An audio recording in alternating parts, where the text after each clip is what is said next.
Don't forget to like the video, share your thoughts or story in the comments, and subscribe to our latest stories. Before I start, tell me where you're watching me from. I wonder which cities and towns will join me in this memory that will follow me for years. It was one of those grey afternoons when the rain doesn't pour, but lingers, tapping softly against the kitchen window like it has something to say but doesn't know how to start. I had been feeling unwell for a few days, nothing serious, just the kind of tiredness that sinks deep into your bones. My doctor, Daniel, had insisted on stopping by to check on me after his shift. I tried to tell him it wasn't necessary, but he said something in that calm voice of his that made it hard to argue. Sometimes, the best medicine is just being listened to. When he arrived, I was still in my robe, hair tied back in a messy knot, the smell of chamomile tea drifting through the air. The kitchen light was warm, golden even, and I remember thinking how the shadows seemed softer than usual, like they were eavesdropping politely. He took off his coat, hung it on the back of the chair, and smiled in that gentle, reassuring way doctors do when they're trying to put you at ease. "You didn't have to come all the way here," I said, setting another mug on the table. "I know," he replied, sitting down slowly, "but you sounded tired." He paused, glancing at me, and there was something in his eyes that wasn't just concern. It was curiosity, human, quiet curiosity. The kind you don't expect from someone who's seen hundreds of faces, thousands of stories. I poured the tea, and for a moment, neither of us spoke. The steam rose between us like a veil. "Do you ever feel," I began, "like you spend so much time fixing other people, you forget how to fix yourself?" He chuckled softly. "Every day," he said. "Though I suspect you're talking about more than medicine." I nodded. "Maybe. I just feel disconnected, sometimes. Like I'm living life through a window instead of being in it." Daniel leaned forward, resting his elbows on the table. "That's not uncommon," he said. "Especially when you give a lot of yourself away, to people, work, memories." He had a way of saying things that made them sound less like advice and more like shared truth.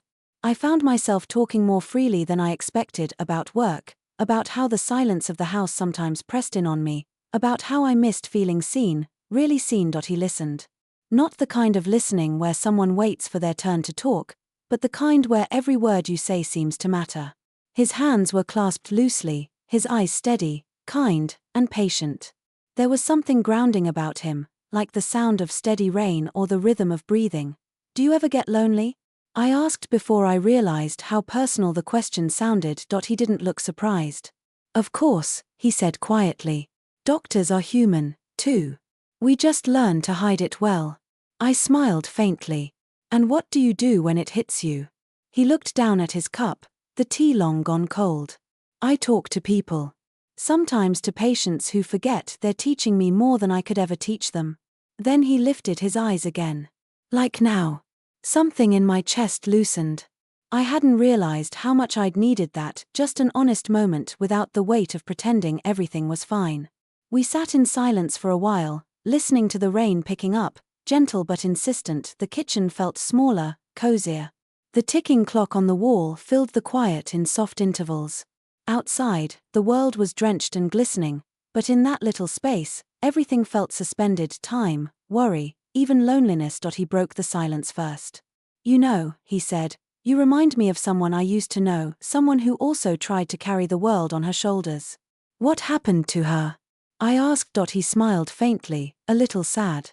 "She learned that the world doesn't fall apart when you set it down for a while." That made me laugh, a real laugh, one I hadn't heard from myself in weeks.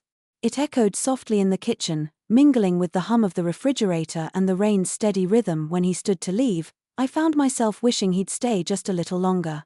There was more I wanted to ask, more I wanted to understand, not just about life, but about the strange comfort that comes from being truly heard. At the door, he turned back and said, "Promise me one thing, don't let quiet moments scare you.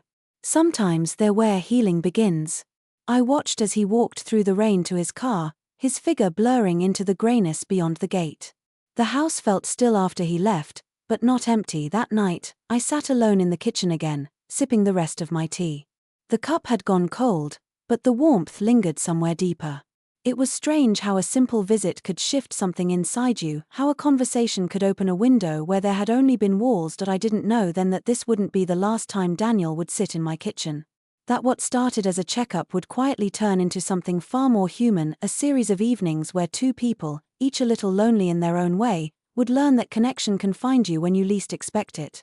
And as the rain finally stopped, I caught myself smiling at nothing in particular. Maybe, I thought, this is how healing really begins, not in clinics or prescriptions, but in small, honest moments at a kitchen table. The next time Daniel came by, it wasn't because I was sick. It was a Sunday afternoon in early spring, one of those rare days when the sunlight feels soft and forgiving. I had just finished watering the plants by the window when I heard the familiar knock. I hadn't expected him, but somehow it didn't feel like a surprise either. He stood at the door holding a brown paper bag. "I brought soup," he said with that easy smile. "Homemade this time. Don't worry, it's not a medical visit." "Soup?" I teased, opening the door wider. "From a doctor. I should be honored." "You should," he said, laughing as he stepped inside. "My cooking's been called many things, but never dangerous." We moved to the kitchen, the same warm space where we had talked weeks earlier. The afternoon light spilled across the table, tracing the grain of the wood and catching the steam that rose from the pot he unpacked. The scent of lentils, garlic, and rosemary filled the air, simple, earthy, comforting. I set out 2 bowls, and as he ladled the soup, I noticed how natural it all felt, like he belonged there somehow. We didn't talk about medicine this time.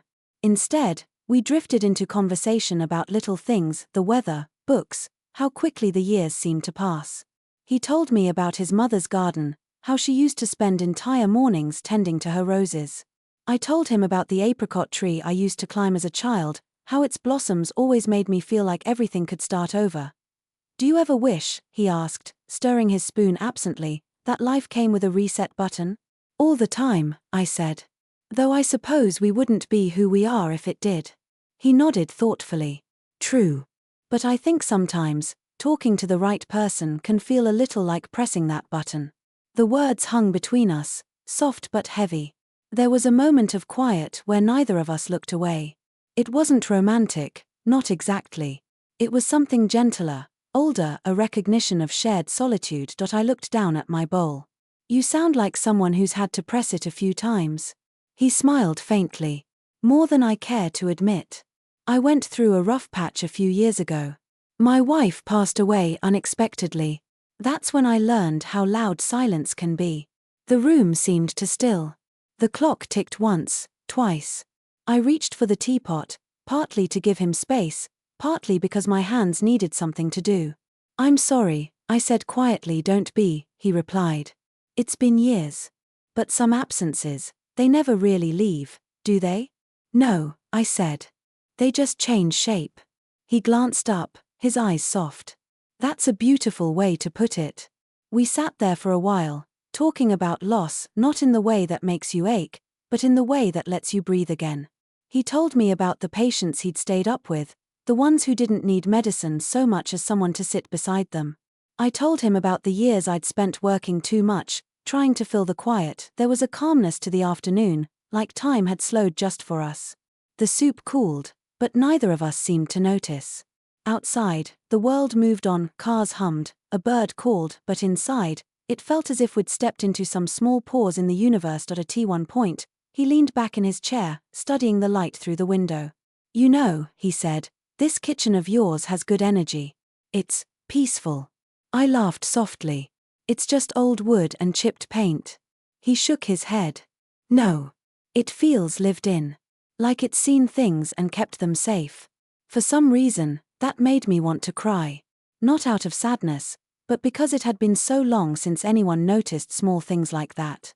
We ended up talking until the sun dipped low and the light turned amber. As he stood to leave, he lingered for a moment near the door.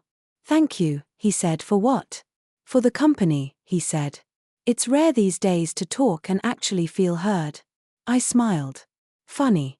I was about to say the same thing. He hesitated as if he wanted to say more, but instead he just nodded and left, the soft click of the door echoing behind him. I stood there for a while, looking at the 2 empty bowls on the table. The sunlight had faded, but the warmth stayed. That night, I found myself replaying our conversation in my head, the quiet laughter, the pauses that said more than words. Something had shifted again, almost imperceptibly, but enough that I felt it. It wasn't loneliness anymore, it was awareness.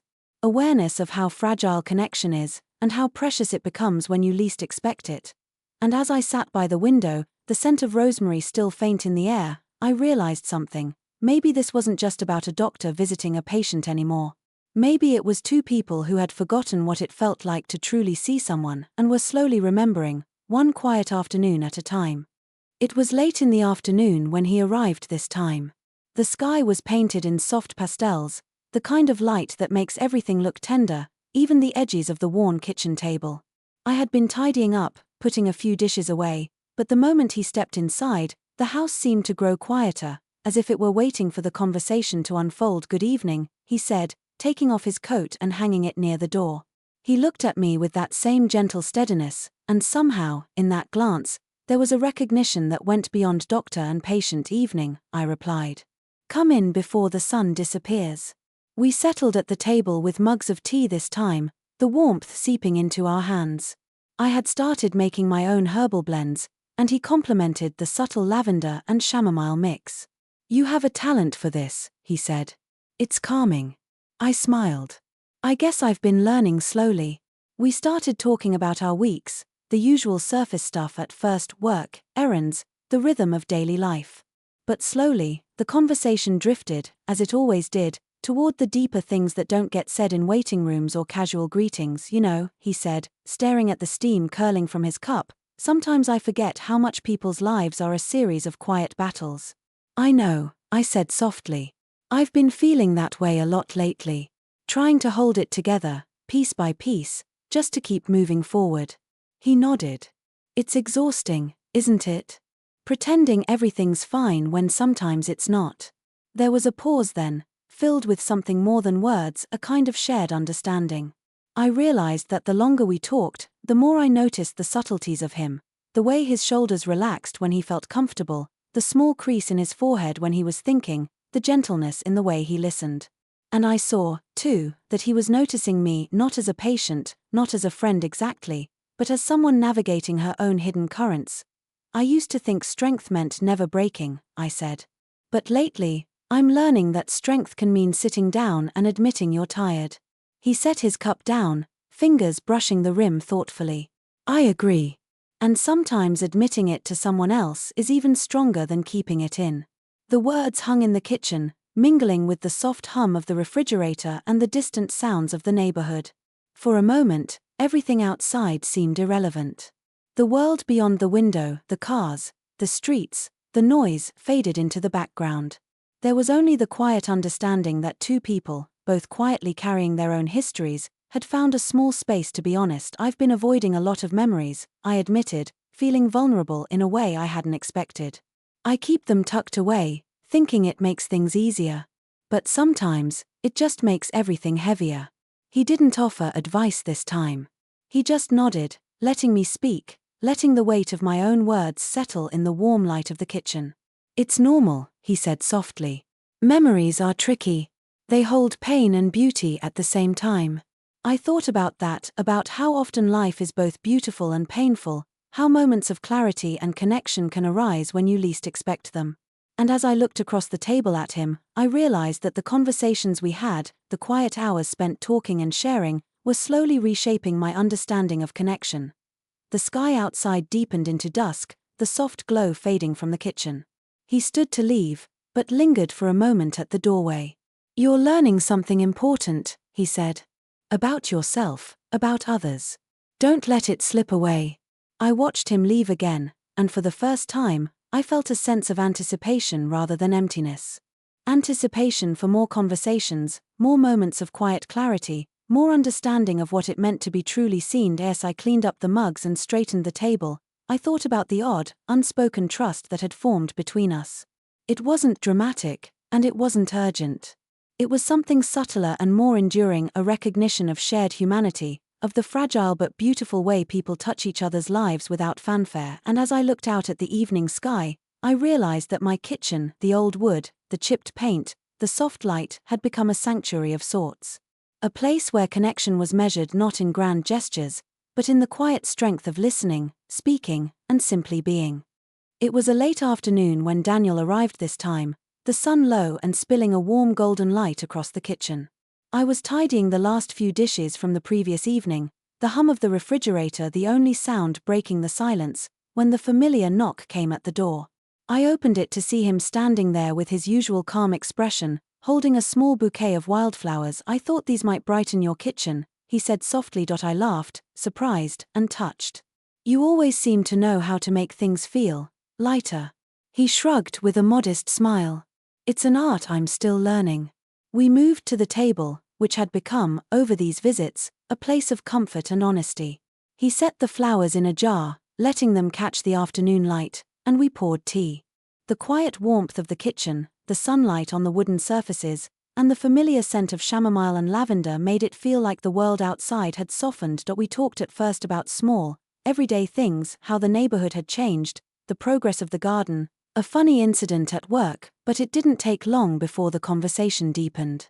I told him about the weariness I sometimes felt, how the weight of years and responsibilities could feel heavy, even when life was good. "Do you ever feel," I asked hesitantly, "that you're drifting through life without really noticing it?" Daniel nodded. "More often than I'd like. But I've learned that noticing, even in small ways, can change everything." I smiled at the thought. It's strange, isn't it? How talking to someone can make you notice things you didn't realize you were missing? He nodded, his eyes meeting mine steadily. It's one of the quiet miracles of connection. As we sat there, the conversation became less about words and more about presence. He shared a story from years ago, about a patient who had taught him something profound about hope, while I shared moments from my own past, times of struggle and fleeting triumph. The kitchen, with its familiar light and simple wooden table, seemed to hold every word, every pause, every laugh between us. At one point, he reached for his tea, paused, and said softly, "I think people underestimate how much it matters to be fully seen by someone. To know that what you feel, what you think, isn't invisible." I felt a warmth spread through me, not from the tea, but from the sincerity in his voice. "I've been learning that," I admitted. "It's scary sometimes, but it's also freeing." The sun dipped lower, casting long, gentle shadows across the kitchen floor. Outside, the day slowly faded into evening, but inside, the space felt full of understanding, quiet laughter, and shared reflection. For the first time in a long time, I felt a sense of completion, a sense that some of the loneliness and uncertainty had been gently lifted. As Daniel stood to leave, he lingered for a moment near the door. "Thank you," he said simply, "for trusting me with your thoughts, your memories, your quiet moments." "And thank you," I replied, "for reminding me how important it is to be heard, and how rare it is to find someone who truly listens." He smiled, that familiar calm expression, and walked out into the evening. I watched him disappear down the path, feeling the subtle shift in the room, the way the light lingered, the faint scent of tea and flowers, the quiet rhythm of my own heartbeat. That night, I sat alone at the table, looking at the wildflowers and the mugs we had used. The kitchen was quiet, but the memory of the conversation lingered like a soft echo. I realized then that connection, true connection, is not always dramatic or immediate. Sometimes it is quiet, steady, and enduring, built in shared moments, in honesty, and in the simple act of sitting across from someone and being fully present. I understood, finally, that the visits, the talks, the quiet afternoons shared with Daniel, had changed me. They had reminded me that life isn't just about moving through days, it's about noticing, listening, feeling, and letting someone else in, even in small ways.